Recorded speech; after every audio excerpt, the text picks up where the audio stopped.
కేంద్రం ఒక చదరపు గజానికి ఇస్తున్నటువంటి రేటుకి 5 అమరావతిలో కన్స్ట్రక్షన్కి వీళ్ళు ఖర్చు పెడుతున్నారంటూ సాక్షి ఒక కథనాన్ని ప్రొజెక్ట్ చేసుకొచ్చింది. కేంద్రం లెక్క అవినీతి పక్క అన్నటువంటిది.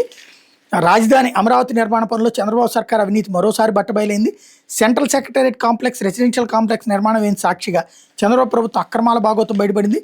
సచివాలయంలో శాశ్వత భవనాల నిర్మాణానికి రాష్ట్ర ప్రభుత్వం ఇప్పటికే చదరపడికి 20,439 రూపాయలు వ్యయం చేస్తుంటే గృహ 4 star energy conservation and sustainable building code 2024 ప్రమాణాలతో కట్టే కేంద్ర ప్రభుత్వ సెంట్రల్ సెక్రటేరియట్ కాంప్లెక్స్కి చదరపడికి 5,587 రూపాయలు మాత్రమే కేంద్రం మంజూరు చేయడం ఎందుకు నిదర్శనం.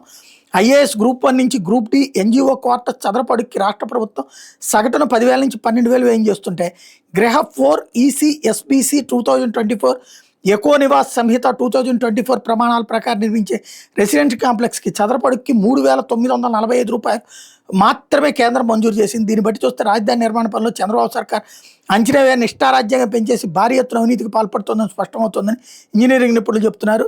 రాజధాని అమరావతిలో కేంద్ర ప్రభుత్వ కార్యాలయాలు ఏర్పాటు చేసేందుకు 5.53 ఎకరాల్లో G+13 అంతస్తులతో 23.25 లక్షల చదరపు అడుగుల నిర్మిత ప్రాంతంతో 8,000 మంది సిబ్బంది పనిచేసేందుకు వీలుగా సెంట్రల్ సెక్రటేరియట్ కాంప్లెక్స్ నిర్మాణానికి 1,299 కోట్ల కేంద్రం మంజూరు చేసింది. కేంద్ర ప్రభుత్వ కార్యాలయంలో పనిచేసే సిబ్బంది నివాస సదుపాయం కల్పించడం కోసం 17 ఎకరాల్లో 11 టవర్లు 31.30 లక్షల చదరపు అడుగుల నిర్మిత ప్రాంతాల్లో రెసిడెన్షియల్ కాంప్లెక్స్ నిర్మించేందుకు 1,234 కోట్లు మంజూరు చేసింది.